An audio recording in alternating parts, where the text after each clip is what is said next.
Hi ನಮಸ್ತೆ ಎಲ್ಲರಿಗೂ Kannada study YouTube ಚಾನಲ್ಗೆ ಸ್ವಾಗತ. ಸೊ ಇಂದಿನ ಸೆಷನ್ನಲ್ಲಿ ನಾವೇನು ನೋಡೋಣ ಅಂತ ಹೇಳಿದ್ರೆ 15th ಡಿಸೆಂಬರ್ ಫಸ್ಟ್ ಶಿಫ್ಟಿನ RRB ಡಿಗ್ರಿ ಪ್ರಶ್ನೆ ಪತ್ರಿಕೆಯ ಅನಲೈಸಿಸ್ನ ಈ ಒಂದು ಸೆಷನಲ್ಲಿ ನಾವು ನೋಡ್ಕೊಳ್ಳೋಣ. ಸರಿನಾ? ಸೊ ಹಾಗಾದ್ರೆ ಬನ್ನಿ ವಿಡಿಯೋನ ಸ್ಟಾರ್ಟ್ ಮಾಡೋಣ. ವಿಡಿಯೋ ಸ್ಟಾರ್ಟ್ ಮಾಡೋಕ್ಕಿಂತ ಮುಂಚೆ ವಿಡಿಯೋ ಕೊನೆವರೆಗೂ ನೋಡಿ ಅಂತ ಹೇಳ್ತಾ, ಹಾಗೆ ವಿಡಿಯೋ ಕೊನೆವರೆಗೂ ನೋಡಿದ ನಂತರ ವಿಡಿಯೋ ಇಷ್ಟ ಆದರೆ ಪ್ಲೀಸ್ ವಿಡಿಯೋನ ಲೈಕ್ ಮಾಡಿ, ಸಬ್ಸ್ಕ್ರೈಬ್ ಮಾಡಿ. ಇಫ್ ನಿಮಗೆ ವಿಡಿಯೋ ಇಷ್ಟ ಆಗಲಿಲ್ಲ ಅಂದರೆ ಸೊ ಆಬ್ವಿಯಸ್ಲಿ ಡಿಸ್ಲೈಕ್ ಮಾಡಿ ಅಂತ ಹೇಳ್ತಾ, ಹಾಗೆ ಯಾರು ಹಳೆಯ ಅನಾಲಿಸಿಸ್ ಕ್ಲಾಸ್ಗಳನ್ನು ಮತ್ತು ಕರೆಂಟ್ ಅಫೇರ್ಸ್ ಕ್ಲಾಸ್ಗಳನ್ನು ನೋಡ್ತಾ ಇಲ್ಲ ಅಲ್ವಾ, ಪ್ಲೀಸ್ ಪ್ಲೇಲಿಸ್ಟಲ್ಲಿ ಹೋಗಿ ಚೆಕ್ ಮಾಡ್ಕೊಂಡು ನೋಡ್ಕೊಳ್ಳಿ. ಖಂಡಿತವಾಗಿಯೂ ಆ ಕ್ಲಾಸ್ಗಳು ನಿಮಗೆ ಉಪಯೋಗ ಆಗುತ್ತೆ. ಯಾಕಂದರೆ ಅಲ್ಲಿಂದ ನಿಮಗೆ ರಿಪೀಟ್ ಆಗ್ತಾ ಇದ್ದಾವೆ ಪ್ರಶ್ನೆಗಳು. ಸರಿನಾ? ಆ್ಯಂಡ್ ದೆನ್ ಮುಂಬರ್ತಕ್ಕಂಥ 2026ರಲ್ಲಿ ಯಾವುದೇ ಎಕ್ಸಾಮ್ ನೀವು ಬರೀತಿದ್ರು ಸಹ, ಲೈಕ್ ನೀವು SSC ಎಕ್ಸಾಮ್ ಬರೀರಿ, ಇಲ್ಲ ಅಂತಂದರೆ ನೀವು ಸ್ಟೇಟ್ ಗೌರ್ಮೆಂಟ್ ಎಕ್ಸಾಮ್ ಬರೀರಿ, ಇಲ್ಲಾಂದರೆ RRB ಎಕ್ಸಾಮ್ ಬರೀರಿ, ಪ್ಲೀಸ್ ಡೈಲಿ ಕರೆಂಟ್ ಅಫೇರ್ಸ್ನ ತಪ್ಪದೇ ನೋಡ್ತಾ ಬನ್ನಿ. ಸರಿನಾ? ಸೊ ಅದು ನಿಮಗೆ ಸಾಕಷ್ಟು ಇನ್ಫಾರ್ಮೇಷನ್ನ ದೊರಕಿಸ್ತದೆ.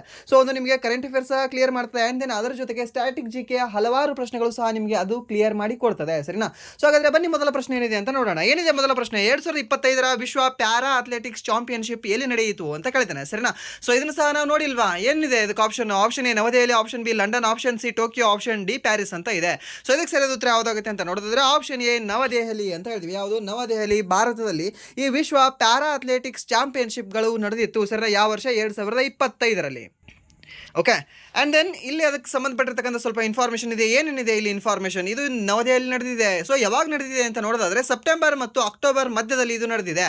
ಸೊ ಯಾವ ಒಂದು ಕ್ರೀಡಾಂಗಣದಲ್ಲಿ ನಡೆದಿದೆ ಅಂತ ನಿಮಗೆ ಕೇಳ್ಬೋದು. ಅವಾಗೂ ಹೇಳಬೇಕಾಗತ್ತೆ, ಈ ಒಂದು ಜವಾಹರ್ಲಾಲ್ ನೆಹರು ಕ್ರೀಡಾಂಗಣದಲ್ಲಿ ಈ ಒಂದು ಕಾರ್ಯಕ್ರಮ ಆಯೋಜನೆ ಆಗಿತ್ತು, ಈ ಒಂದು ಕ್ರೀಡೆ ಆಯೋಜನೆ ಆಗಿತ್ತು ಅಂತ ಸಹ ನಿಮ್ಗೆ ಗೊತ್ತಿರಲಿ. ಆ್ಯಂಡ್ ದೆನ್ ಬ್ರೆಜಿಲ್ ಒಟ್ಟು 44 ಪದಕಗಳೊಂದಿಗೆ ಮೊದಲ ಸ್ಥಾನ ಗಳಿಸಿದೆ. ಆ್ಯಂಡ್ ದೆನ್ ಎರಡನೇ ಸ್ಥಾನದಲ್ಲಿ ಯಾರಿದ್ದಾರೆ? ನಮ್ಮ ಮಿತ್ರ ಚೀನಾ ದೇಶ ಇದೆ. ಸರಿನಾ? ಸೊ ಎಷ್ಟು ಪದಕಗಳನ್ನು ಪಡೆದುಕೊಂಡಿದೆ ಈ ಒಂದು ಬ್ರೆಜಿಲ್ ಅಂತ ನೋಡೋದಾದ್ರೆ 44 ಪದಕಗಳನ್ನು ಪಡೆದುಕೊಂಡಿದೆ. ಹಾಗಾದರೆ ಎರಡನೇ ಸ್ಥಾನದಲ್ಲಿರ್ತಕ್ಕಂಥ ಈ ಚೀನಾ ಎಷ್ಟು ಪದಕಗಳನ್ನು ಪಡೆದುಕೊಂಡಿದೆ? 55 ಪದಕಗಳನ್ನು ಪಡೆದುಕೊಂಡಿದೆ. ಹೇಗೆ ಸರ್ ಇದು ಚೀನಾ ಮೊದಲು ಇರಬೇಕಾಗಿತ್ತಲ್ಲ?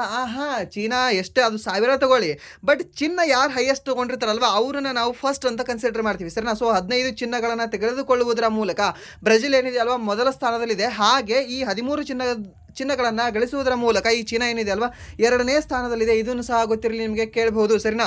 ಸೊ ಇದು ಸಹ ಇಂಪಾರ್ಟೆಂಟ್ ಆಗುತ್ತೆ ನಿಮಗೆ. ಆ್ಯಂಡ್ ನೆಕ್ಸ್ಟ್ ಮೂರನೇ ಪ್ರಶ್ನೆ, 2025-26ರ ಕೇಂದ್ರ ಬಜೆಟ್ನಲ್ಲಿ ಆರೋಗ್ಯ ಮತ್ತು ಕುಟುಂಬ ಕಲ್ಯಾಣ ಸಚಿವಾಲಯಕ್ಕೆ ಸರಿಸುಮಾರು ಎಷ್ಟು ಬಜೆಟನ್ನು ನಿಗದಿಪಡಿಸಲಾಗಿದೆ ಅಂತ ಕೇಳಿದ್ದೇನೆ. ಸರಿನಾ? ಎಷ್ಟು ಬಜೆಟನ್ನು ನಿಗದಿಪಡಿಸಲಾಗಿದೆ? ಸರಿಸುಮಾರು 1 ಲಕ್ಷ ಕೋಟಿ ಏನಿದೆ ಅಲ್ವಾ ಬಜೆಟನ್ನು ನಿಗದಿಪಡಿಸಲಾಗಿತ್ತು.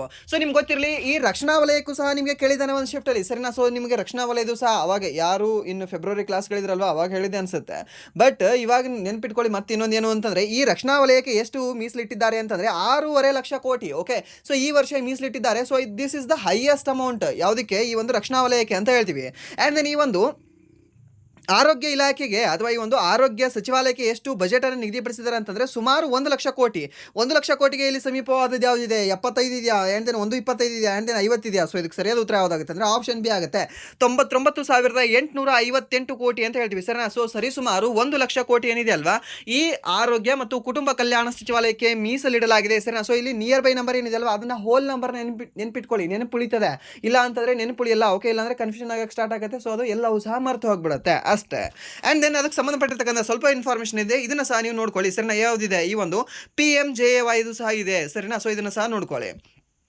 And next March of glory ಪುಸ್ತಕದ ಲೇಖಕರು ಯಾರು ಅಂತ ಕೇಳಿದ್ದಾರೆ. ಸರಿನಾ? ಯಾವ ಪುಸ್ತಕ? ಮಾರ್ಚ್ ಆಫ್ ಗ್ಲೋರಿ ಎಂಬ ಪುಸ್ತಕದ ಲೇಖಕರು ಯಾರು ಅಂತ ಕೆ ಆರ್ಮುಗಂ ಮತ್ತು ಬೋರಿಯಾ ಮಜುಮ್ದಾರ್ ಅವರು, ಆ್ಯಂಡ್ ದೆನ್ ರಾಹುಲ್ ಭಾರತಿ ಮತ್ತು ಎರೋಲ್ ಡಿ ಕ್ರೂಸ್ ಅವರು, ಆ್ಯಂಡ್ ದೆನ್ CK ಆರ್ಮುಗಂ ಮತ್ತು ಎರೋಲ್ ಡಿ ಕ್ರೂಸ್ ಅವರು, ಮತ್ತು ರಾಮಚಂದ್ರ ಗುಹಾ ಮತ್ತು KS ಆರ್ಮುಗಂ ಅಂತ ಕೊಟ್ಟಿದ್ದಾರೆ. ಸೊ ಇದಕ್ಕೆ ಸರಿಯಾದ ಉತ್ತರ ಯಾವುದಾಗುತ್ತೆ?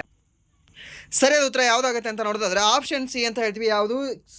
CK ಆರ್ಮುಗಂ ಮತ್ತು ಈ ಎರೋಲ್ ಡಿ ಕ್ರೂಸ್ ಅಂತ ಹೇಳ್ತೀವಿ. ಯಾರು? ಕೆ ಆರ್ಮುಗಂ ಮತ್ತು ಈ ಎರೋಲ್ ಡಿ ಕ್ರೂಸ್ ಅವರು ಏನಿದಾರಲ್ಲ ಅವರು ಬರೆದಿರ್ತಕ್ಕಂಥ ಪುಸ್ತಕವೇ ಯಾವುದು ಅಂತಂದರೆ ಈ ಒಂದು ಮಾರ್ಚ್ ಆಫ್ ಗ್ಲೋರಿ ಅಂತ ಹೇಳ್ತೀವಿ. ಯಾವುದು? ಮಾರ್ಚ್ ಆಫ್ ಗ್ಲೋರಿ ಎಂಬ ಪುಸ್ತಕ. ಯಾರು? ಆರ್ಮುಗಂ ಮತ್ತು ಎರೋಲ್ ಡಿ ಕ್ರೂಸ್ ಅವರು. ಆ್ಯಂಡ್ ದೆನ್ ಅದಕ್ಕೆ ಸಂಬಂಧಪಟ್ಟಿರ್ತಕ್ಕಂಥ ಇನ್ಫಾರ್ಮೇಷನ್ ಇದನ್ನು ಸಹ ಸ್ವಲ್ಪ ನೋಡ್ಕೊಳ್ಳಿ. ಆ ಪುಸ್ತಕ ಏನು ಒಳಗೊಂಡಿದೆ ಅಂತ ಸಹ ನಿಮ್ಗೆ ಕೇಳ್ಬೋದು. ಸರಿ, ನಾ ಒಂದು ಪುಸ್ತಕದ ವಿಷಯ ಯಾವುದು? ಮಾರ್ಚ್ ಆಫ್ ಗ್ಲೋರಿಯ ಒಂದು ಪುಸ್ತಕದ ವಿಷಯ ಏನು ಅಂತಂದರೆ, ಈ ನಮ್ಮ ಹಾಕಿ ತಂಡ 1975ರಲ್ಲಿ ಮಲೇಷ್ಯಾದ ಕೌಲಾಲಂಪುರದಲ್ಲಿ ವಿಶ್ವಕಪ್ಪನ್ನು ಗೆಲ್ತದೆ. ಸರಿನಾ? ಸೊ ಆ ಒಂದು ವಿಷಯದ ಬಗ್ಗೆ ಈ ಒಂದು ಪುಸ್ತಕದಲ್ಲಿ ಬರೆಯಲಾಗಿದೆ. ಸರಿನಾ? ಯಾವ ಒಂದು ಪುಸ್ತಕ ಅಂತಂದರೆ ಮಾರ್ಚ್ ಆಫ್ ಗ್ಲೋರಿ ಅಂತ ಹೇಳ್ತೀವಿ. ಸರಿನಾ? ಯಾವ ವರ್ಷ ನಾವು ಗೆದ್ದಿದೆ? 1975 ಅಂತ ಹೇಳ್ತೀವಿ. ಎಲ್ಲಿ? ಈ ಒಂದು ಮಲೇಷ್ಯಾದ ಕೌಲಾಲಂಪುರದಲ್ಲಿ. ಆ್ಯಂಡ್ ನೆಕ್ಸ್ಟ್, ಬಲವು 5 ನ್ಯೂಟನ್ಗಳು ಮತ್ತು ಸ್ಥಳಾಂತರವು 5 ಮೀಟರ್ಗಳಾಗಿದ್ದರೆ ಮಾಡಿದ ಕೆಲಸವೇನು ಅಂತ. ಸರಿನಾ? ಸೊ ನಿಮಗೆ ಒಂದು ಈಸಿಯಾಗಿ ಹೇಳಿದ್ದೆ. ನಿಮಗೆ ಫಿಸಿಕ್ಸಲ್ಲಿ ಯಾವುದಾದ್ರೂ ಆನ್ಸರ್ ಬರಲಿಲ್ವಾ? ನಿಮ್ಗೆ ಗೊತ್ತಾಗಲಿಲ್ವಾ? ಜಸ್ಟ್ ಮಾಡಬೇಕಾಗಿರೋದು ಇಷ್ಟೇ. ಯಾವುದಾದ್ರೂ 2 ವ್ಯಾಲ್ಯೂ ಕೊಟ್ಟಿದ್ನ ಸಿಂಪಲ್ ಆ ವ್ಯಾಲ್ಯೂಗಳನ್ನು ಮಲ್ಟಿಪ್ಲೈ ಮಾಡಿ, ಇಲ್ಲಾಂದರೆ ಆ ವ್ಯಾಲ್ಯೂಗಳನ್ನು ಡಿವೈಡ್ ಮಾಡಿ. ಸರಿನಾ? ಸೊ ಏನು ಬರುತ್ತೆ? 5 5 ಎಷ್ಟಾಗುತ್ತೆ? 5 ಒಂದಲೇ 5 ಆಗುತ್ತೆ. ಸೊ ಮೀನ್ಸ್ ಇಲ್ಲಿ 1 ಬರುತ್ತೆ. 1 ಎಲ್ಲಾದರೂ ಆನ್ಸರ್ ಇದೆಯಾ? ಓಕೆ ಇಲ್ಲ. ಸೊ ಮೀನ್ಸ್ ಇದನ್ನು ಹೊಡೆದಾಕ್ಬಿಡಿ. ಆ್ಯಂಡ್ ದೆನ್ 5 5ಲೇ 25 ಆಗುತ್ತೆ. ಓಕೆ ಎಲ್ಲಾದರೂ ಇದೆಯಾ? 25. ಓಕೆ 25 ಇದೆ, ಮುಗೀತು. ಕೂಡ್ಸಕ್ಕೆ ಹೋಗಬೇಡಿ. ಓಕೆ ಫಿಸಿಕ್ಸಲ್ಲಿ ಆಲ್ಮೋಸ್ಟ್ ನಿಮಗೆ ಕೂಡಿಸುವಂತಹ ಯಾವುದೂ ನಿಮಗೆ ಈ ಫಾರ್ಮುಲಾಗಳಿಲ್ಲ. Okay this is a short trick ಅಂತ ಅಂದ್ಕೊಳ್ಳಿ. ನಿಮಗೆ ಹಾಕಲೇಬೇಕು ಅಂತ ಇತ್ತು, ನನಗೆ ಗೊತ್ತಿಲ್ಲ ಆದರೂ ಸಹ ನಾನು ಒಂದು ಮಾರ್ಕ್ಸ್ ತೊಗೊಳ್ತೀನಿ. ಇಲ್ಲ ಅಂತಂದರೆ ನೆಗೆಟಿವ್ ಆದರೂ ಸಹ ಅದು ನನ್ನ ಜಿಮ್ಮೆದಾರಿ ಅಂತ ಇದ್ದರೆ ಪ್ಲೀಸ್ ಈ ಥರ ಮಾಡ್ಕೊಳ್ಳಿ, ಸರಿನಾ? ಸೊ ಇಲ್ಲ ಅಂತಂದರೆ ನೀವು ಫಾರ್ಮುಲಾ ನೆನ್ಪಿಟ್ಕೊಳ್ಳಿ ಮಾಡಬಹುದು. ಬಟ್ ಆಲ್ಮೋಸ್ಟ್ ನಿಮಗೆ ಹೇಗೆ ಅಂತಂದರೆ ಒಂದು ಮಲ್ಟಿಪ್ಲೈ ಮಾಡಿದ್ರೆ ಬರುತ್ತೆ, ಇಲ್ಲಾಂದರೆ ಡಿವೈಡೆಡ್ ಮಾಡಿದ್ರೆ ನಿಮಗೆ ಆನ್ಸರ್ ಬರುತ್ತೆ ಈ ಒಂದು ಫಿಸಿಕ್ಸಲ್ಲಿ. ಸೊ ಕೆಲವೊಂದು ಹೇಗೆ ಅಂತಂದರೆ ನಿಮಗೆ 2-3 ಫಾರ್ಮುಲಾಗಳನ್ನು ಯೂಸ್ ಮಾಡಬೇಕು, ಅಲ್ಲಿ ನಿಮಗೆ ಆನ್ಸರ್ ಬರಲ್ಲ, ಸರಿನಾ? ಸೊ ಇಲ್ಲಿ ಸರಿಯಾದ ಉತ್ತರ ಯಾವುದಾಗುತ್ತೆ ಅಂದರೆ ಆಪ್ಷನ್ ಸಿ ಅಂತ ಹೇಳ್ತೀವಿ. ಯಾವುದು? 25 ಜೌಲ್ಗಳು ಅಂತ ಹೇಳ್ತೀವಿ. ಏನಾಗುತ್ತೆ ಇದಕ್ಕೆ? Work equals force into displacement ಅಂತ ಹೇಳ್ತೀವಿ. ಇದೇ ಒಂದು ಫಾರ್ಮುಲಾ ಇದೆ ನೋಡ್ರಿ, ಸರಿನಾ? ಏನಿಲ್ಲ ಸರ್ ಫಾರ್ಮುಲಾ ಹೇಳಿ, ಫಾರ್ಮುಲಾ ನೆನ್ಪಿಟ್ಕೊಳ್ಳಿ. ಏನು? Work equals force into displacement ಅಂತ ಹೇಳ್ತೀವಿ. ಫೋರ್ಸನ್ನು ನಾವು ಯಾವುದರಲ್ಲಿ ಹೇಳ್ತೀವಿ? ನ್ಯೂಟನ್ಗಳಲ್ಲಿ ಹೇಳ್ತೀವಿ. ನಾವು ಫೋರ್ಸನ್ನು ಯಾವುದರಲ್ಲಿ ಹೇಳ್ತೀವಿ? ನ್ಯೂಟನ್ಗಳಲ್ಲಿ ಹೇಳ್ತೀವಿ. ಆ್ಯಂಡ್ ದೆನ್ ಈ ಒಂದು ಡಿಸ್ಪ್ಲೇಸ್ಮೆಂಟನ್ನು ನಾವು ಯಾವುದರಲ್ಲಿ ಹೇಳ್ತೀವಿ ಅಂತ ಕೇಳಿದ್ರೆ ಅವಾಗ ನೀವು ಹೇಳಬೇಕಾಗುತ್ತೆ ಇದನ್ನು ಮೀಟ್ರಲ್ಲಿ ಹೇಳ್ತೀವಿ ಅಂತ. ಆ್ಯಂಡ್ ದೆನ್ ವರ್ಕನ್ನು ಯಾವುದರಲ್ಲಿ ಹೇಳ್ತೀವಿ? ಸಾರ್ ಅದನ್ನು ನಾವು ಅಳೆಯೋದು ಈ ಒಂದು ಜೌಲಲ್ಲಿ ಅಂತ ಹೇಳ್ತೀವಿ. ಯಾವುದು? ಜೌಲಲ್ಲಿ ಅಂತ ಹೇಳ್ತೀವಿ. ಆ್ಯಂಡ್ ನೆಕ್ಸ್ಟ್ ಭಾರತಕ್ಕೆ INS ತಮಾಲನ್ನು ಯಾವ ದೇಶ ನೀಡಿದೆ ಅಂತ ಕೇಳಿದ್ರೆ ಸರ್ INS ತಮಾಲನ್ನು ನೀಡಿರತಕ್ಕಂಥ ದೇಶ ಯಾವುದು? ನಮ್ಮ ರಷ್ಯಾವಾ? ಹೌದು, ನಮ್ಮ ರಷ್ಯಾ ಏನಿದೆ ಅಲ್ವಾ, ಈ INS ತಮಾಲನ್ನು ನಮಗೆ ನೀಡಿ ಗಿಫ್ಟ್ ಮಾಡಿ ಕಳಿಸ್ಬಿಟ್ಟಿದೆ. ಓಕೆ ಯಾವುದು? INS ತಮಾಲ್, ಸರಿನಾ? ನೆನ್ಪಿಟ್ಕೊಳ್ಳಿ. ಆ್ಯಂಡ್ ದೆನ್ ಅದಕ್ಕೆ ಸಂಬಂಧಪಟ್ಟಿರ್ತಕ್ಕಂಥ ಸ್ವಲ್ಪ ಇನ್ಫಾರ್ಮೇಷನ್ ಇದೆ, ಇದನ್ನು ಸಹ ನೋಡ್ಕೊಳ್ಳಿ. ಸೊ ಇದು ಯಾವ ವರ್ಗಕ್ಕೆ ಸೇರಿದೆ ಅಂತ ಕೇಳಿದ್ರೆ ತಲ್ವಾರ್ ವರ್ಗಕ್ಕೆ ಸೇರಿದೆ. ಹೆಸರನ್ನ ಯಾವುದು? ಈ ಒಂದು ಯುದ್ಧ ನೌಕೆ ಯಾವುದು? ಈ ಒಂದು INS ತಮಲ್ ಅನ್ನೋದು ಯಾವ ದೇಶದಿಂದ ಬಂದಿದೆ? ರಷ್ಯಾದಿಂದ ನಮ್ಮ ಭಾರತಕ್ಕೆ ಬಂದಿದೆ. INS ತಮಲ್ ಬಗ್ಗೆ ತಮಲ್ ಎಂಬ ಹೆಸರು ಇಂದ್ರನ ಪೌರಾಣಿಕ ಕತ್ತಿಯಿಂದ ಬಂದಿದೆ. ಸರಿನಾ? ತಮಲ್ ಅಂದ್ರೆ ಏನಂತೆ? ಈ ಒಂದು ಇಂದ್ರನ ಒಂದು ಕತ್ತಿ ಹೆಸರಾಗಿದೆ ಅಂತ. ಹೆಸರನ್ನ ಏನಾಗಿದೆ? ಈ ಒಂದು ಇಂದ್ರನ ಕತ್ತಿ ಹೆಸರಾಗಿದೆ ಅಂತ. And then the great bears ಎಂದು ಕರೆಯಲ್ಪಡುವ ಹಡಗಿನ ಸಿಬ್ಬಂದಿ ಭಾರತೀಯ ಮತ್ತು ರಷ್ಯಾದ ಸಂಸ್ಕೃತಿಯ ಮಿಶ್ರಣವನ್ನು ಪ್ರತಿಬಿಂಬಿಸುತ್ತದೆ. ಹೆಸರನ್ನ ಸೊ ಇದನ್ನು ಸಹ ನೆನ್ಪಿಟ್ಕೊಳ್ಳಿ. ಯಾವುದು? ದಿ ಗ್ರೇಟ್ ಬೇರ್ಸ್ ಅಂತ ಕರೀತಾರಂತೆ. ಅಲ್ಲಿನ ಸಿಬ್ಬಂದಿಗೆ, ಯಾವುದರ ಸಿಬ್ಬಂದಿಗೆ? INS ತಮಲ್ನ ಸಿಬ್ಬಂದಿಗೆ. ಸರಿನಾ? ಸೊ ಇದು ಎರಡೂ ಸಂಸ್ಕೃತಿಯನ್ನು ಒಳಗೊಂಡಿದೆ ಅಂತ. ಯಾವುದು? ನಮ್ಮ ರಷ್ಯಾ ಮತ್ತು ರಷ್ಯನ್ ಸಂಸ್ಕೃತಿ. ಓಕೆ ನಮ್ಮ ಭಾರತ ಮತ್ತು ರಷ್ಯನ್ ಸಂಸ್ಕೃತಿ ಅಂತ ಹೇಳ್ತೇವೆ. ಆ್ಯಂಡ್ ದೆನ್ ನೆಕ್ಸ್ಟ್ ಈ ಯುದ್ಧ ನೌಕೆಯನ್ನು ಫಿರಂಗಿ ಮತ್ತು ಕ್ಷಿಪಣಿ ಯುದ್ಧದಲ್ಲಿ ಪರಿಣಿತರಾದ ಕ್ಯಾಪ್ಟನ್ ಶ್ರೀಧರ್ ಟಾಟಾ ಅವರು ಮುನ್ನಡೆಸುತ್ತಿದ್ದಾರೆ ಪ್ರಸ್ತುತವಾಗಿ. ಓಕೆ ಇದನ್ನು ಸಹ ಇದು ಅಷ್ಟು ಇಂಪಾರ್ಟೆಂಟ್ ಇಲ್ಲ, ಬಟ್ ಮೇಲಿನ 2 ಪಾಯಿಂಟ್ ಏನಿದಾವಲ್ಲ ಅದು ಇಂಪಾರ್ಟೆಂಟ್ ಆಗುತ್ತೆ. ತಮಲ್ ಅಂದರೆ ಏನು ಅಂತ ಕೇಳ್ಬೋದು. ತಮಲ್ ಅಂತಂದರೆ ಇಂದ್ರನ ಒಂದು ಪೌರಾಣಿಕ ಒಂದು ಕತ್ತಿಯ ಹೆಸರ, ಅಥವಾ ಏನು ರಾಮನ ಬಿಲ್ಲಿನ ಹೆಸರ. ಸೊ ಈ ರೀತಿ ಬೇರೆ ಬೇರೆ ಕೇಳಿದ್ರೆ ಅವಾಗ ನೀವು ಹೇಳಬೇಕಾಗುತ್ತೆ ಇಂದ್ರನ ಒಂದು ಕತ್ತಿಯ ಹೆಸರಾಗಿತ್ತು ಇದು ಅಂತ. Okay and then next doctor Duvvur Nageshwar Reddy ಅವರಿಗೆ 2025ರಲ್ಲಿ ಪದ್ಮವಿಭೂಷಣ ಪ್ರಶಸ್ತಿಯನ್ನು ನೀಡಲಾಯಿತು. ಯಾವ ಕ್ಷೇತ್ರದಲ್ಲಿ ಅವರ ಕೊಡುಗೆಗಾಗಿ ಅವರಿಗೆ ಈ ಒಂದು ಗೌರವವನ್ನು ನೀಡಲಾಗಿದೆ ಅಂತ ಕೇಳಿದ್ದೇನೆ, ಸರಿನಾ? ಸೊ ನಿಮಗೆ ಹೇಳಿದೆ ಪದ್ಮ ಅವಾರ್ಡ್ ಮೇಲೆ ಪ್ರಶ್ನೆನ ಕೇಳ್ತಾ ಇದ್ದೇನೆ. ಪದ್ಮ ಅವಾರ್ಡ್ಗಳನ್ನು ಸಹ ನಿಮಗೆ ಗ್ರೂಪಲ್ಲಿ ಹಾಕಿರ್ತೀನಿ, ನೋಡ್ಕೊಳ್ಳಿ. ಆ್ಯಂಡ್ ದೆನ್ ಪದ್ಮ ಅವಾರ್ಡ್ಗಳ ಬಗ್ಗೆ ನಾನು ಸಹ ನಿಮ್ಗೆ ಹೇಳಿರ್ತೀನಿ ಅಂತ ಹೇಳಿದೆ. ಪದ್ಮವಿಭೂಷಣ ಮತ್ತು ಪದ್ಮಭೂಷಣ ಎರಡನ್ನೂ ಸಹ ನಾನು ನಿಮಗೆ ಕ್ಲಾಸಲ್ಲಿ ಸಾಕಷ್ಟು ಸರಿ ಹೇಳಿದ್ದೀನಿ, ಬಟ್ ಪದ್ಮಶ್ರೀ ಸಾಕಷ್ಟು ಹೇಳಿಲ್ಲ. ಸೊ ಅದು ಗ್ರೂಪಲ್ಲಿ ಅಪ್ಲೋಡ್ ಮಾಡಿದೆ, ಸರಿನಾ? ಸೊ ಇಲ್ಲಿ ಅದನ್ನು ಕೇಳಿದ್ದಾನೆ, ಪದ್ಮವಿಭೂಷಣ ಕೇಳಿದ್ದಾನೆ. ಯಾವುದು? ಸಾಹಿತ್ಯ ಮತ್ತು ಶಿಕ್ಷಣವ? ಅಲ್ಲ. ಆ್ಯಂಡ್ ದೆನ್ ವಿಜ್ಞಾನ ತಂತ್ರಜ್ಞಾನ, ಆ್ಯಂಡ್ ದೆನ್ ಔಷಧ ಅಂತ ಕೊಟ್ಟಿದ್ದಾನೆ, ಸಮಾಜ ಕಾರ್ಯ ಅಂತ ಕೊಟ್ಟಿದ್ದಾನೆ. ಸೊ ಅದಕ್ಕೆ ಸರಿಯಾದ ಉತ್ತರ ಯಾವುದು ಅಂದರೆ ಈ ಒಂದು ಔಷಧ ಕ್ಷೇತ್ರ ಅಂತ ಹೇಳ್ತೀವಿ. ಮೀನ್ಸ್ ಇವರು ವೈದ್ಯಕೀಯ ಕ್ಷೇತ್ರಕ್ಕೆ ಸಂಬಂಧಪಟ್ಟಿದ್ರು. ಯಾರು? ಈ ದುವೂರ್ ನಾಗೇಶ್ವರ ರೆಡ್ಡಿ ಅಂತ ಹೇಳ್ತೀವಿ, ಸರಿನಾ? ಆ್ಯಂಡ್ ನೆಕ್ಸ್ಟ್ ಪ್ರಶ್ನೆ, ಜೂನ್ 21, 2025ರಂದು 11ನೇ ಅಂತಾರಾಷ್ಟ್ರೀಯ ಯೋಗ ದಿನದ ಪ್ರಮುಖ ರಾಷ್ಟ್ರೀಯ ಕಾರ್ಯಕ್ರಮವನ್ನು ಪ್ರಧಾನಿ ನರೇಂದ್ರ ಮೋದಿ ಎಲ್ಲಿ ಮುನ್ನಡೆಸಿದ್ರು ಅಂತ, ಸರಿನಾ? ಸೊ ಇದು ನಾನು ಕ್ಲಾಸಲ್ಲಿ ಹೇಳಿದ್ದೀನಿ ಅಂತ ನಾನು ಕ್ಲೇಮ್ ಮಾಡಿದ್ರೆ ಇದು ರಾಂಗ್ ಆಗುತ್ತೆ. ಯಾಕೆ ಗೊತ್ತಾ? ಸೊ ಇದು ಎಲ್ಲರಿಗೂ ಸಹ ಗೊತ್ತಿರಲೇಬೇಕು. ಯೋಗ ದಿನ ಏನು ಇಡೀ ಜಗತ್ತಿಗೆ ಯೋಗವನ್ನು ಕೊಟ್ಟಿರ್ತಕ್ಕಂಥ ಒಂದು ದೇಶ ಯಾವುದು ಅಂತಂದರೆ ನಮ್ಮ ಭಾರತ ಅಂತ ಹೇಳ್ತೀವಿ, ಸರಿನಾ? ಸೊ ಇದು ಯೋಗ ಇಂಟ್ಯಾಂಜಬಲ್ ಕಲ್ಚರಲ್ ಹೆರಿಟೇಜ್ಗೂ ಸಹ ಸೇರ್ಪಡೆಯಾಗಿದೆ. ಯಾವ ವರ್ಷ ಸೇರ್ಪಡೆಯಾಗಿದೆ ಅಂತ ಹೇಳ್ಬೋದಾ? ಯಾವ ವರ್ಷ ಸೇರ್ಪಡೆಯಾಗಿದೆ? Option 2015, option B 2016, option C 2017, option D 2025. ಯಾವುದಾಗುತ್ತೆ? 2016. ಓಕೆ 2016ರಲ್ಲಿ ಯೋಗವೂ ಸಹ ICHಗೆ ಸೇರ್ಪಡೆಯಾಗಿದೆ, ಸರಿನಾ? ಅದು ಸಹ ನಿಮ್ಗೆ ಗೊತ್ತಿರಲಿ. ಸೊ ಇಲ್ಲಿ ಅದರ ಎಲ್ಲಿ ನಡೆಸಿತ್ರಿ? ಎಲ್ಲಿ? ಸೊ ಇದು ನೀವು ಇನ್ಸ್ಟಾದಲ್ಲೂ ಸಹ ನೋಡಿರ್ತೀರಾ. ಹೇಗೆ ನೋಡಿರ್ತೀರಾ? ಅಲ್ಲಿ ಮ್ಯಾಟ್ಗಳನ್ನು ಬಿಟ್ಟಿಲ್ಲ ಜನ, ಮ್ಯಾಟ್ಗಳನ್ನು ಸಹ ಮುಗಿದ ನಂತರ ಕದೊಯ್ದಿದ್ದಾರೆ ಅಂತ, ಸರಿನಾ? ಬಟ್ ಸಾಕಷ್ಟು ಜನ ಕಾಮೆಂಟ್ ಸಹ ಮಾಡಿದ್ರು ಅದಕ್ಕೆ. ಎಂತ ಅಂತಂದರೆ ಇಡೀ ದೇಶನ ಹಾಳು ಮಾಡ್ತಿದ್ದಾರೆ ಇವರು ಆಯೋಜನೆ ಮಾಡಿದವರು. ಅವರು ಒಂದು ಇದನ್ನು ತೊಗೊಂಡು ಹೋದರೆ, ಮ್ಯಾಟ್ ತೊಗೊಂಡು ಹೋದರೆ ಏನಾದತ್ತು ಅಂತ, ಸರಿನಾ? ಸೊ ಅದೇ ಒಂದು ಸ್ಥಳ ಯಾವುದು? ಈ ಒಂದು ವಿಶಾಖಪಟ್ಟಣಂ ಅಂತ ಹೇಳ್ತೀವಿ. ಯಾವುದು? ವಿಶಾಖಪಟ್ಟಣಮಲ್ಲಿ ಈ ಒಂದು 11ನೇ ಅಂತಾರಾಷ್ಟ್ರೀಯ ಯೋಗ ದಿನ ಆಯೋಜನೆ ಆಗಿತ್ತು ಅನ್ನೋದು ಸಹ ನೆನಪಿರಲಿ, ಸರಿನಾ? ಸೊ ಇದು ಇಂಪಾರ್ಟೆಂಟ್ ಆಗುತ್ತೆ, ನೆನ್ಪಿಟ್ಕೊಳ್ಳಿ. ಮತ್ತೆ ಮುಂಬರ್ತಕ್ಕಂತಹ ಈ ಜೂನ್ 21ನೇ ತಾರೀಕಿನವರೆಗೂ ಸಹ ಇದು ಇಂಪಾರ್ಟೆಂಟ್ ಇರುತ್ತೆ. ಸೊ ಅದಕ್ಕೆ ನೀವು ಇದನ್ನು ನೆನ್ಪಿಟ್ಕೊಳ್ಳಿ. ಹಾಗಾದರೆ ಇದರ ಒಂದು ವಿಷಯ ಏನಾಗಿತ್ತು ಇದರ ಒಂದು ವಿಷಯ ಅಂತಂದರೆ ಒಂದು ಭೂಮಿಗಾಗಿ ಯೋಗ ಹಾಗೂ ಒಂದು ಆರೋಗ್ಯ ಅನ್ನೋದಾಗಿತ್ತು, ಸರಿನಾ? Yoga for health and then earth ಅನ್ನೋದು ಇದರ ಒಂದು ಥೀಮ್ ಆಗಿತ್ತು ಸರಿನಾ. ಸೊ ಇದನ್ನು ಸಹ ನೆನ್ಪಿಟ್ಕೊಳ್ಳಿ. ಸೊ ಇದು ಎಷ್ಟನೇ ಆವೃತ್ತಿ ಆಗಿತ್ತು ಅಂತ ಕೇಳ್ಬೋದು, ಅವಾಗ ಹೇಳಬೇಕಾಗುತ್ತೆ 11ನೇ ಆವೃತ್ತಿ ಆಗಿತ್ತು ಅಂತ ಸರಿನಾ. ಆ್ಯಂಡ್ ದೆನ್ ಇನ್ನೊಂದು ನಿಮಗೆ ಪ್ರಶ್ನೆ ಕೇಳ, ನನ್ನ ಕ್ಲಾಸ್ ಕೇಳ್ತಾ ಇರೋರು ಇದಕ್ಕೆ ಆನ್ಸರ್ ಹೇಳ್ತೀರಾ ನೀವು ಏನಂತ. ಈ ಒಂದು ಯೋಗ ದಿನ ಆಯಿತು, ಹಾಗಾದರೆ ಧ್ಯಾನ ದಿನ ಯಾವಾಗ ಆಚರಣೆ ಮಾಡ್ತಾ ಇದ್ದೀವಿ ಅಂತ ಸರಿನಾ. ಸೊ ಮೊಟ್ಟ ಮೊದಲ ಬಾರಿಗೆ ಧ್ಯಾನ ದಿನವನ್ನು ನಾವು ಯಾವಾಗ ಆಚರಣೆ ಮಾಡ್ತಾ ಬಂದಿದ್ದೀವಿ ಸರಿನಾ, ಯಾವ ಒಂದು ವರ್ಷದಿಂದ ಧ್ಯಾನ ದಿನವನ್ನು ಆಚರಣೆ ಮಾಡ್ತಾ ಇದ್ದೀವಿ, ಹಾಗಾದರೆ ಯಾವ ದಿನ ಧ್ಯಾನ ದಿನವನ್ನಾಗಿ ನಾವು ಘೋಷಣೆ ಮಾಡ್ಕೊಂಡಿದ್ದೀವಿ ಅಂತ ಸರಿನಾ. ಸೊ ಅದಕ್ಕೆ ಆನ್ಸರ್ನ ಹೇಳಿ. ಸಾಕಷ್ಟು ಸರಿ ನಿಮ್ಗೆ ಹೇಳಿದ್ದೀನಿ, ಯೋಗ ಅಂತ ಬಂದರೆ ಧ್ಯಾನವೂ ಸಹ ನಾನು ನಿಮ್ಗೆ ಹೇಳಿದ್ದೀನಿ ಸರಿನಾ. ಬಟ್ ನೀವು ಯಾರೂ ಸಹ ಆನ್ಸರ್ ಮಾಡಬೇಡಿ ಜೂನ್ 21 ಸರ್ ಅಂತ ಸರಿನಾ. ಜೂನ್ 21 ಇವಾಗ ಹೇಳ್ತಿದ್ದೀನಿ, ರಾಂಗ್ ಇದೆ ಇದು. Okay, this is wrong. ಇದನ್ನು ಹೋಮ್ವರ್ಕ್ ಆಗಿ ತಗೊಳ್ಳಿ, ಇದೊಂದು ಕ್ವಶನ್ನ ನೀವು ಆನ್ಸರ್ ಮಾಡಿ.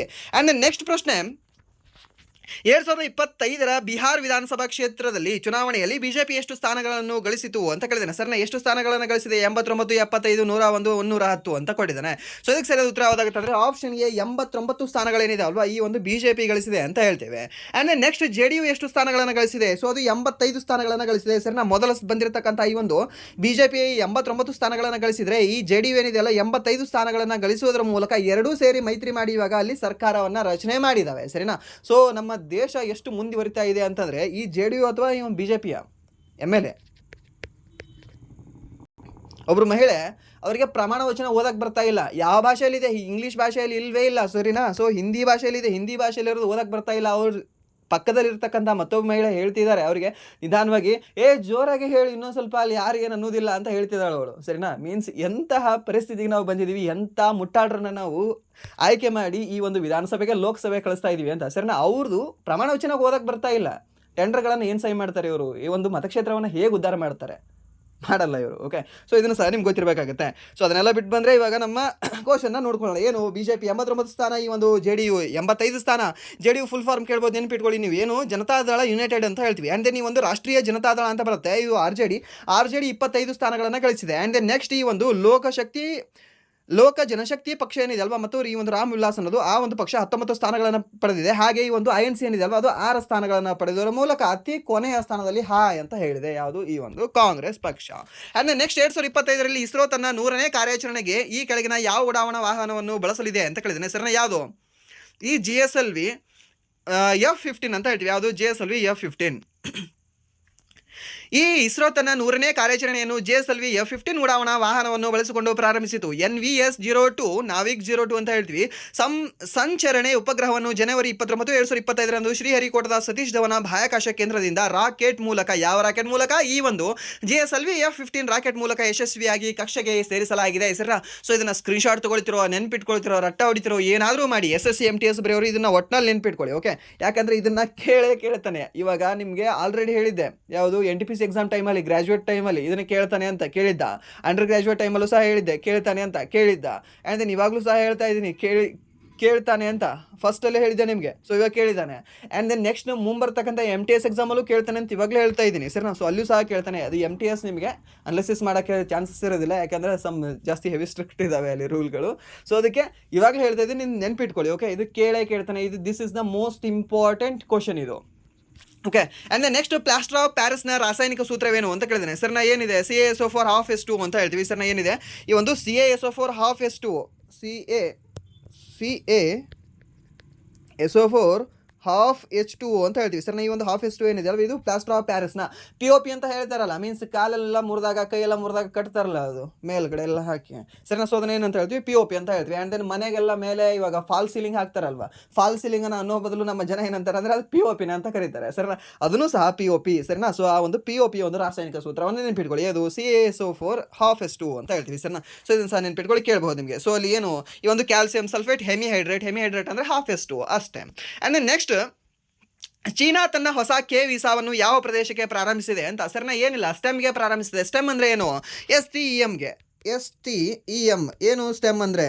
ಸೈನ್ಸ್, ಟೆಕ್ನಾಲಜಿ ಮತ್ತು ಇದು ಇಂಜಿನಿಯರಿಂಗ್ ಆ್ಯಂಡ್ ದೆನ್ ಮ್ಯಾಥಮೆಟಿಕ್ಸ್ ಅಂತ ಹೇಳ್ತೀವಿ ಸರ್ನ. ಇದಕ್ಕೆ ಅದು ಪ್ರಾರಂಭ ಮಾಡಿದೆ. ಮೀನ್ಸ್ ಏನಾಯ್ತು, ಇದಕ್ಕೆ ಶಿಕ್ಷಣನೇ ಬಂತು. ಸೊ ಇದಕ್ಕೆ ಸರಿಯಾದ ಉತ್ತರ ಯಾವುದಾಗುತ್ತೆ ಅಂದರೆ ಶಿಕ್ಷಣ ವಲಯಕ್ಕೆ ಇದು ಪ್ರಾರಂಭಿಸಿದೆ ಯಾವುದು? ಈ ಒಂದು ಚೀನಾ ಅನ್ನೋದು ವೀಸಾ ಸರ್ನ. ಇದು ಜಸ್ಟ್ 1 ಮಂತ್ ಬ್ಯಾಕ್ ಇದ್ರೆ ಕರೆಂಟ್ ಅಫೇರ್ಸಲ್ಲಿ ನವೆಂಬರಲ್ಲಿ ಇತ್ತಿದು.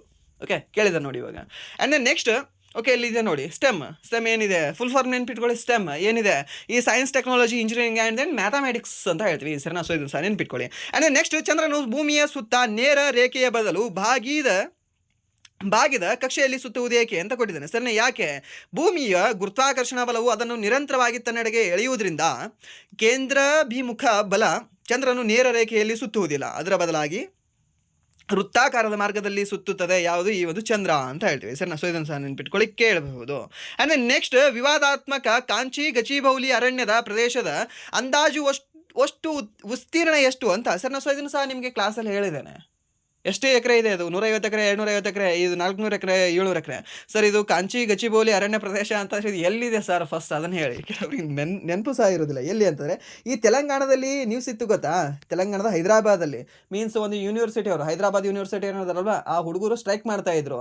ಮೀನ್ಸ್ ಇಲ್ಲಿ ಎಲ್ಲವೂ ಸಹ ಅರಣ್ಯ ನಾಶ ಮಾಡ್ತಿದ್ರೆ ನೀವು, ಸೊ ನಾವು ಸ್ಟೇ ಹಾಕಿದ್ದೀವಿ, ಸೊ ಅದು ಸ್ಟೇ ಬರೋಕ್ಕಿಂತ ಮುಂಚೆನೇ ನೀವು ಶನಿವಾರ ತಂದೆ ಇವಾಗ ನೀವು ನುಗ್ಸಿದ್ರೆ ಹೇಗೆ ಮಕ್ಕಳ ಅಂತ ಕೇಳಿದ್ರು ಅವರು. ಇಡೀ ಒಂದು ಪಕ್ಷಕ್ಕೆ, ಸರಿನಾ, ಇಡೀ ಪಕ್ಷಕ್ಕೆ ಅನ್ನೋದಕ್ಕಿಂತ ಇಡೀ ಒಂದು ಸರ್ಕಾರಕ್ಕೆ ಎತ್ತಿದ್ರು. ಬಟ್ ಆದರೂ ಸಹ ಎಲ್ಲ ಸ್ಟೂಡೆಂಟ್ ಮೇಲೆ ಕೇಸ್ ಹಾಕಿ ಇಡೀ ಸ್ಟೂಡೆಂಟ್ಸ್ಗಳೆಲ್ಲ ಬಾಯಿ ಮುಚ್ಚಿಸಿ ಆಮೇಲೆ ಎಲ್ಲವೂ ಸಹ ಆಲ್ಮೋಸ್ಟ್ 400 ಎಕರೆದಲ್ಲಿ ಒಂದು 300 ಎಕರೆನ ಕ್ಲೀನ್ ಮಾಡಿಬಿಟ್ಟಿದ್ರು. ಸರಿನಾ? ಸೊ ಎಷ್ಟು ಎಕರೆ ಅಂತ ಹೇಳ್ತೀವಿ? 400 ಎಕರೆ ಅಂತ ಹೇಳ್ತೀವಿ. ಸರಿನಾ? ಈ ರೀತಿ ಮಾಡಿರ್ತಕ್ಕಂಥ ಅತಿ ಬುದ್ಧಿವಂತ ಯಾರು ಅಂತಂದರೆ ರೇವಂತ್ ರೆಡ್ಡಿ ಅಂತ ಹೇಳ್ತೀವಿ. ಸರಿನಾ? ಸೊ ಹೆವಿ ಉಗ್ದಿದ್ದಾರೆ ಈತನಿಗೆ. CM ಆತ ಯಾರು? ಈ ಒಂದು ತೆಲಂಗಾಣದು ಅಂತ ಹೇಳ್ತೀವಿ. ಸರಿನಾ? ಸೊ ಎಷ್ಟು ಎಕರೆ ಅಂತಂದರೆ 400 ಎಕರೆ ಅಂತ ಹೇಳ್ತೀವಿ. ಸರಿನಾ? ಸೊ ಪಕ್ಷ ಯಾವುದೇ ಆಗಿರಲ್ರಿ, ಎಲ್ಲರೂ ಸಹ ಒಂದೇ, ರಾಜಕೀಯದವರ ಒಂದೇ ತಟ್ಟೆಯಲ್ಲಿ ಹಾಕಿ ತೂಗಿಯವರಿಗೆ ಅಷ್ಟೇ. ಓಕೆ. ಆ್ಯಂಡ್ ನೆಕ್ಸ್ಟ್ ಇದು ನೆನ್ಪಿಟ್ಕೊಳ್ಳಿ, ಇದನ್ನು ಕೇಳ್ತಾ ಇದ್ದೆ ನೋಡಿ, ಇವಾಗ ಇದು 2ನೇ ಬಾರಿ ಕೇಳ್ತಾ ಇರೋದು. ಸೊ ಫಸ್ಟ್ ಏನು ಕೇಳಿದ ಅಂತಂದರೆ ನಿಮಗೆ ಆ ಯೂನಿವರ್ಸಿಟಿ ಕೇಳಿದ್ದ. ಸರಿನಾ? ಸೊ ಏನಿದೆ ಅಲ್ಲೋ ಗಚಿಬೌಲಿ, ಇದು ರಿಲೇಟೆಡ್ ಯೂನಿವರ್ಸಿಟಿ ನೇಮ್ ಕೇಳಿದ್ದ ನಿಮಗೆ. ಆ್ಯಂಡ್ ನೆಕ್ಸ್ಟ್ ಇವಾಗ ಈ ಒಂದು ಪ್ರದೇಶದ ವಿಸ್ತೀರ್ಣ ಕೇಳಿದ್ದಾನೆ. ಎಷ್ಟು ಎಕರೆ ಅಂತ? 400 ಎಕರೆ ಇದೆ. ಸರಿನಾ? ಸೊ ಯಾಕೆ 400 ಎಕರೆ ಸರ್ ಅಷ್ಟು ಸ್ಪೆಸಿಫಿಕ್ ಆಗಿ ಕೇಳಿದ್ದಾನೆ ಅಂತ ಕೇಳಿದ್ರೆ, 400 ಎಕರೆ ಅಂತ ನ್ಯೂಸಲ್ಲಿ ಹೇಳಿ ಅವರೇ ಬೋರ್ ಮಾಡಿಬಿಟ್ಟಿದ್ರು. ಸರಿನಾ? ಸೊ ಅದು ನಾವು ಬೇಕಿಲ್ಲ ಅಂದರೂ ಸಹ ನಮ್ಮ ಕಿವಿಯಲ್ಲಿ ಇದು ನೆನ್ಪುಳಿದಿರ್ತದೆ, ಯಾವುದು 400 ಅನ್ನೋದು. ಸೊ ಅದಕ್ಕೆ ಇದು ಕೇಳಿದ್ದಾನೆ. ಸೊ ನೆನ್ಪಿಟ್ಕೊಳ್ಳಿ, ಯಾವುದು? ಕಾಂಚಿ ಗಚಿಬೌಲಿಯ ಎನ್ನುವ ಒಂದು ಅರಣ್ಯ ಪ್ರದೇಶ ಎಲ್ಲಿ ಕಂಡುಬರುತ್ತೆ ಅಂದರೆ ಹೈದರಾಬಾದಲ್ಲಿ ಕಂಡುಬರುತ್ತೆ. ಸಿಟಿ ಕೇಳ್ತಾ ನಿಮಗೆ ಹೈದರಾಬಾದ್ ಅಂತ ಹೇಳಿ, ರಾಜ್ಯ ಕೇಳಿದ್ರೆ ತೆಲಂಗಾಣ ಅಂತ ಹೇಳಿ ಅಷ್ಟೇ. ಆ್ಯಂಡ್ ದೆನ್ ನೆಕ್ಸ್ಟ್, ಆಮ್ಲ ಮತ್ತು ಬೇಸ್ ನಡುವಿನ ರಾಸಾಯನಿಕ ಕ್ರಿಯೆಯನ್ನು ಏನೆಂದು ಕರೆಯುತ್ತಾರೆ ಅಂತ ಕೇಳಿದ್ದಾನೆ. ಸರಿನಾ? ಏನಂತ ಕರೆಯುತ್ತಾರೆ ಈ ಒಂದು ಆಮ್ಲ ಮತ್ತು ಬೇಸ್ ನಡುವಿನ ಒಂದು ರಾಸಾಯನಿಕ ಕ್ರಿಯೆಯನ್ನ? ಇದಕ್ಕೆ ತಟಸ್ಥೀಕರಣ ಪ್ರತಿಕ್ರಿಯೆ ಅಂತ ಹೇಳ್ತೀವಿ. ಸರಿನಾ? ಒಂದು ನ್ಯೂಟ್ರಲೈಸೇಷನ್ ಪ್ರತಿಕ್ರಿಯೆ ಅಂತ ಹೇಳ್ತೀವಿ. ಆ್ಯಂಡ್ ದೆನ್ ನೆಕ್ಸ್ಟ್, ಈ ಒಂದು ಒತ್ತಡದ SI ಘಟಕ ಯಾವುದು ಅಂತ ಕೇಳಿದ್ದೇನೆ. ಸರಿನಾ? ಈ ಒಂದು ಒತ್ತಡದ SI ಘಟಕ ಯಾವುದಾಗಿದೆ? ಇವಾಗಲೇ ನೋಡಿದ್ವಿ ನಾವು, ಯಾವುದು? ವರ್ಕ್ದು ಜೌಲ್ ಆಗಿತ್ತು, ಆ್ಯಂಡ್ ದೆನ್ ಫೋರ್ಸ್ದು ನ್ಯೂಟನ್ ಆಗಿತ್ತು, ಆ್ಯಂಡ್ ದೆನ್ ಈ ವ್ಯಾಟ್ ಅನ್ನೋದು ಪವರ್ದಾಗಿದೆ. ಸೊ ಅದಕ್ಕೆ ಸರಿಯಾದ ಉತ್ತರ ಯಾವುದಾಗುತ್ತೆ ಅಂದರೆ ಆಪ್ಷನ್ ಸಿ, ಯಾವುದು? ಪ್ಯಾಸ್ಕಲ್ ಆಗುತ್ತೆ. ಸರಿನಾ? ಯಾವುದು? ಒತ್ತಡದ SI ಘಟಕ ಯಾವುದು ಅಂದರೆ ಪ್ಯಾಸ್ಕಲ್ ಅಂತ ಹೇಳ್ತೀವಿ. ಯಾವುದು? ಪ್ಯಾಸ್ಕಲ್ ಅನ್ನೋದು ಈ ಒಂದು ಒತ್ತಡದ SI ಘಟಕ ಆಗಿದೆ. ಜೌಲ್ ಅನ್ನೋದು ಯಾವುದಾಗಿತ್ತು? ವರ್ಕ್ದಲ್ವಾ? ಈ ಒಂದು ನ್ಯೂಟನ್ ಅನ್ನೋದು ಯಾವುದಾಗಿತ್ತು? ಫೋರ್ಸ್ದಲ್ವಾ? ಆ್ಯಂಡ್ ದೆನ್ ವ್ಯಾಟ್ ಅನ್ನೋದು ಯಾವುದಾಗಿದೆ? ಇದು ಒಂದು ನಾವು ಹೇಳೋದು ಪವರ್ ಅಂತ ಹೇಳ್ತೀವಿ. ಸರಿನಾ? ಯಾವುದು? ಪವರ್ ಅಂತ ಹೇಳ್ತೀವಿ. ಸೊ ನಿಮ್ಮ ಮನೇಲಿ ಇರ್ತಕ್ಕಂಥ ಫ್ಯಾನ್ ಎಷ್ಟು ವ್ಯಾಟ್ದಾಗಿದೆ ಹೇಳ್ಬೋದಾ? ಎಷ್ಟು ವ್ಯಾಟ್ ಇದೆ ಅದು? 150 ವ್ಯಾಟ್ ಇದೆಯಾ? ಓಕೆ. ಆ್ಯಂಡ್ 250 ವ್ಯಾಟ್ ಇದೆಯಾ ಯಾರಾದ್ರೂ ಮನೇಲಿ? ಆ ವ್ಯಾಟ್ದು ಅಂತ ಸಹ ನೆನ್ಪಿಟ್ಕೊಳ್ಳಿ. And then watt, okay, 1 kilo watt equals ಎಷ್ಟು ವ್ಯಾಟ್ ಅಂತ ಕೇಳ್ತಾನೆ. ಸರಿನಾ? 1000 ವ್ಯಾಟ್ ಈಕ್ವಲ್ಸ್ 1 ಕಿಲೋ ವ್ಯಾಟ್ ಅಂತ ಹೇಳ್ತೀವಿ. ಆ್ಯಂಡ್ ದೆನ್ ನಿಮಗೆ ಇನ್ನೂ ಸಹ ಪ್ರಶ್ನೆ ಕೇಳ್ಬೋದು, 1 HP equals how many watts ಅಂತ ಕೇಳ್ಬೋದು. ಅವಾಗ ಹೇಳ್ಬೇಕಾಗುತ್ತೆ 746 ಸರ್ ಅಂತ. 746 ಏನು? ವ್ಯಾಟ್ಗಳು ಅಂತ. ಓಕೆ. ಸೊ ಇಲ್ಲಿ ನಿಮಗೆ ಈ ಒಂದು ಕನ್ವರ್ಸೇಷನ್ ಸಹ ಕೊಟ್ಟಿದ್ದಾನೆ. ಏನು ಕೊಟ್ಟಿದ್ದಾನೆ? 5 kilo watt equals how many HP ಅಂತ. ಸರಿನಾ? HP ದಲ್ಲಿ ಎಷ್ಟಾಗುತ್ತೆ ಅಂತ. ಅವಾಗೇನಿಲ್ಲ, 5 ಕಿಲೋ ವ್ಯಾಟ್ ಅಂದರೆ ಎಷ್ಟಾಗುತ್ತೆ ಸರ್? 5000 ವ್ಯಾಟ್ ಆಗುತ್ತೆ. ಡಿವೈಡೆಡ್ ಬೈ 746 ಹಾಕಿ ನಿಮ್ಗೆ ಆನ್ಸರ್ ಬಂದೇ ಬರುತ್ತೆ. ಓಕೆ, ಅದೇ ಆನ್ಸರ್ ನಿಮ್ಗೆ ಫೈನಲ್ ಆನ್ಸರ್ ಅಷ್ಟೇ.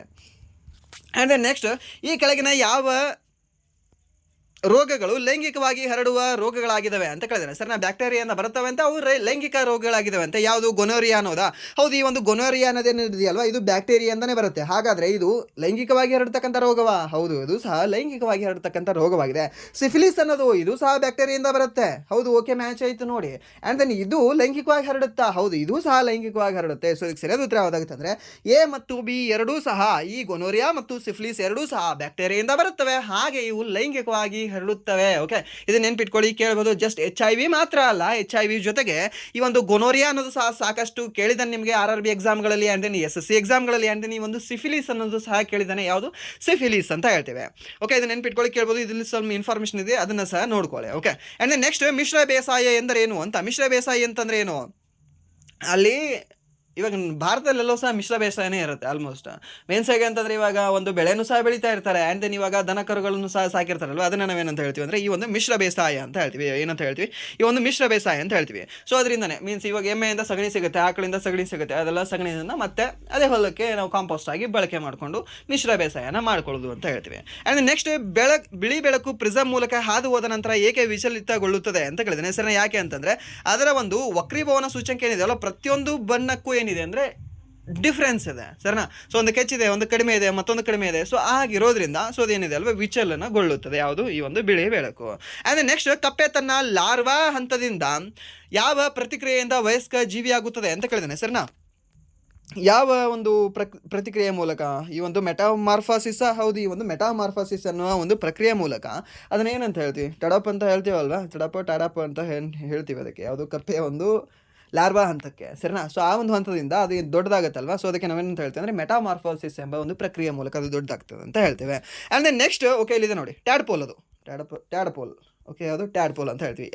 ಒಂದು ಲಾರ್ವಾದಲ್ಲಿ ಇರ್ತಕ್ಕಂಥ ಕಪ್ಪೆಯನ್ನು ಯಾವ ಹೆಸರಿಂದ ಕರಿತೀವಿ ಅಂತ ಕೇಳಿದ್ರೆ ಟ್ಯಾಡ್ಪೋಲ್ ಎಂಬ ಹೆಸರಿಂದ ಕರಿತೀವಿ. ಆ್ಯಂಡ್ ದೆನ್ ನೆಕ್ಸ್ಟ್ 2025-26 ಭಾರತ ಸರ್ಕಾರದ ಅಂದಾಜು ಆದಾಯ ರಶೀದಿಗಳು ಎಷ್ಟು ಅಂತ ಕೇಳಿದ್ದೇನೆ ಸರ್. ಎಷ್ಟಾಗಿದೆ ಅಂತ ಕೇಳಿದ್ರೆ ಈ ಒಂದು 34.9 ಲಕ್ಷ ಕೋಟಿ ಆಗಿದೆ. ಓಕೆ. ಆ್ಯಂಡ್ ನೆಕ್ಸ್ಟ್ ಪ್ರಶ್ನೆ, ಪೀನ ಕನ್ನಡಿಯು ನಿಜವಾದ ಪ್ರತಿಬಿಂಬವನ್ನು ರೂಪಿಸಲು ಸಾಧ್ಯವೇ ಅಂತ ಕೇಳಿದ್ರೆ ಹೌದು, ಇದು ಸಾಧ್ಯ ಇದೆ. ಆ್ಯಂಡ್ ನೆಕ್ಸ್ಟ್ ಓಕೆ ಸಾಧ್ಯವಿಲ್ಲ ಅಂತ ಕೇಳಿದ್ದೇನೆ. ಓಕೆ ಸಾಧ್ಯವಿಲ್ಲ, ಇದು ಸಾಧ್ಯವಿಲ್ಲ. ಸೊ ಇಲ್ಲಿ ಮೇಲಿನ ಬಿಡಿ ಕೆಳಗಿನ ತಗೊಳ್ಳಿ, ಯಾವುದು ಅಂತಂದರೆ ಈ ಪೀನ ಕನ್ನಡಿಯು ನಿಜವಾದ ಪ್ರತಿಬಿಂಬವನ್ನು ರೂಪಿಸಲು ಸಾಧ್ಯವಿಲ್ಲ ಸರಿನಾ. ಇದು ಸಾಧ್ಯವಿಲ್ಲ. ಯಾಕೆ ಇದು ನಿಜವಾದ ರೂಪಿಸಲು ಸಾಧ್ಯವಿಲ್ಲ? ಇವಾಗ ನಿಮ್ಮ ಮಿರರ್ ಇರ್ತಾವಲ್ವಾ, ಬೈಕ್ ಎಲ್ಲ ಮಿರರ್ಗಳು, ಸೊ ಹಿಂದೆ ಎಷ್ಟು ಅದು ಬಿಗ್ ಆಗಿರುತ್ತೆ, ಲಾರಿ ಅಷ್ಟೇ ಬಿಗ್ ಆಗಿ ಕಾಣಿಸ್ತಾ ಇದರಲ್ಲಿ. ಸೊ ಮೀನ್ಸ್ ಅದು ನಿಜವಾದ ಆಯ್ತಾ ಸರಿನಾ, ಅದು ವರ್ಚುವಲ್ ಆಯ್ತಲ್ವಾ. ಸೊ ಅದಕ್ಕೆ ಏನಂತ ಹೇಳ್ತೀವಿ, ಇದು ನಿಜವಾದ ರೂಪಿಸಲು ಸಾಧ್ಯವಿಲ್ಲ ಅಂತ. ಓಕೆ, ಇದು ರೈಟ್ ಆಗಿದೆ. ಆ್ಯಂಡ್ ನೆಕ್ಸ್ಟ್ ಈ ಸೌರ ಕುಲುಮೆಯಲ್ಲಿ ಒಂದು ಹಂತದಲ್ಲಿ ಬೆಳಕನ್ನು ಕೇಂದ್ರೀಕರಿಸಲು ಕಾನ್ಕೇವ್ ಕನ್ನಡಿಯನ್ನು ಬಳಸಲಾಗುತ್ತದೆ. ಹೌದು, ಈ ಒಂದು ಸೌರ ಕುಲುಮೆಯಲ್ಲಿ ನೀವು ಇನ್ಸ್ಟಾದಲ್ಲೆಲ್ಲ ಸಾಕಷ್ಟು ನೋಡಿರ್ತೀರ ಅನ್ಸುತ್ತೆ. ಇನ್ಸ್ಟಾದಲ್ಲೋ ಇಲ್ಲ ಅಂದರೆ ಯೂಟ್ಯೂಬ್ ಶಾರ್ಟ್ಸ್ ನೋಡೋರು ಇದನ್ನು ನೋಡಿರ್ತೀರ ಸರಿನಾ. ಸೊ ಇದು ಆಲ್ಮೋಸ್ಟ್ ಸಾಕಷ್ಟು ಸರಿ ಇದನ್ನು ನೀವು ನೋಡಿರ್ತೀರ. ಏನು ಕಾನ್ಕ್ಲೇವ್ ಕನ್ನಡಿಯನ್ನು ಬಳಸ್ತಾರೆ. ಓಕೆ, ಇಲ್ಲಿ ಕಾನ್ಕ್ಲೇವ್ ಕನ್ನಡಿಯನ್ನು ಬಳಸ್ತಾರೆ.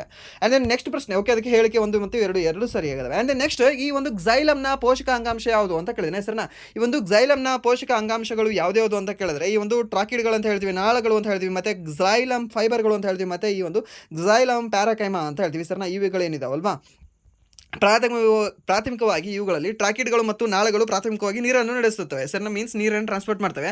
ಆದ್ದರಿಂದ ಫೈಬರ್ಗಳು ಯಾಂತ್ರಿಕ ಬೆಂಬಲವನ್ನು ಒದಗಿಸುತ್ತವೆ. ಏನಿದೆ ಅಲ್ವಾ ಈ ಒಂದು ಫೈಬರ್ಗಳು ಇದಕ್ಕೆ ಎಕ್ಸೈಲಮ್ಗೆ ಯಾಂತ್ರಿಕ ಒಂದು ಶಕ್ತಿಯನ್ನು ಒದಗಿಸುತ್ತವೆ.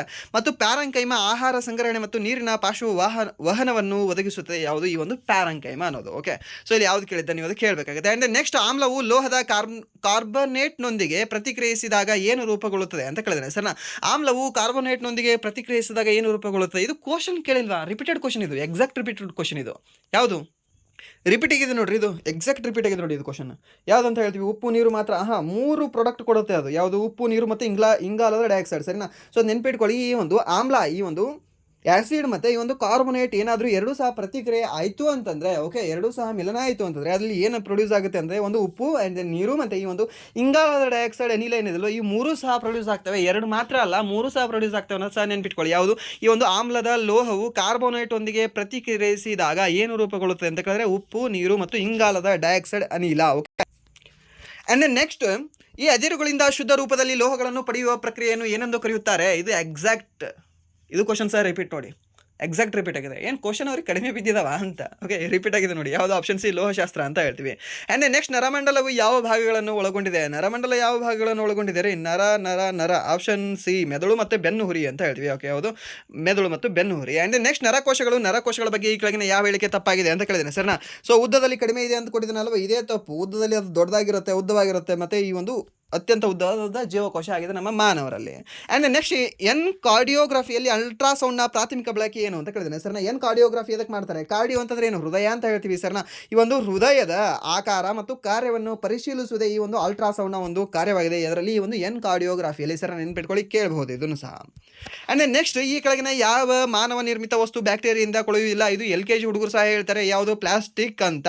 ಆ್ಯಂಡ್ ನೆಕ್ಸ್ಟ್ ಪ್ರತಿಕ್ರಿಯಾತ್ಮಕ ಸರಣಿಯಲ್ಲಿ KCA-ALಗಳ ಸರಿಯಾದ ಕ್ರಮ ಯಾವುದು ಅಂತ ನಾನು ನಿಮಗೆ ಫನ್ನಲ್ಲೇ ಹೇಳ್ತಾ ಇರ್ತೀನಿ ಸಾಕಷ್ಟು. ಮಿನಿಮಮ್ ಇವಾಗ ಇದು ಐ ಥಿಂಕ್ 6ನೇ ಒಂದು ಅನಾಲಿಸಿಸ್ ಕ್ಲಾಸ್ ಅನಿಸುತ್ತೆ ಇದು ಹೇಳೋದು. ನೀವು ಬೋರಾದರೂ ಸಹ ಕೇಳಿ, ಏನು ಪೋಷಕ ಮಾಲೂಮ ಇಲೆ ಹಿ ಕಂಸಿಗೋ, ಇದು ನನಗೆ 9th ನಮ್ಮ ಮೇಡಮ್ ಅಥವಾ ನಮ್ಮ ಸರ್ ಹೇಳ್ಕೊಟ್ಟಿದ್ರು ಅಂತ.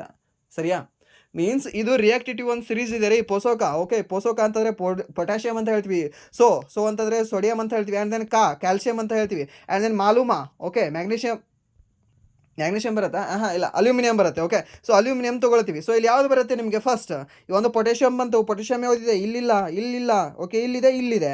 ಆ್ಯಂಡ್ ದೆನ್ ನೆಕ್ಸ್ಟ್ ಸೋಡಿಯಂ ಇದೆಯಾ? ಓಕೆ, ಸೊ ಇಲ್ಲಿ ಏನಿದೆ ಸಿ ಇದೆ, ಮೀನ್ಸ್ ಕ್ಯಾಲ್ಸಿಯಂ ಇದೆ. ಓಕೆ, ಸಿ ಇದೆ, ಇಲ್ಲೇ ಬಂತಲ್ವಾ ಆಪ್ಷನ್ ಸಿ. ಇದಕ್ಕೆ ರೈಟ್ ಆನ್ಸರ್.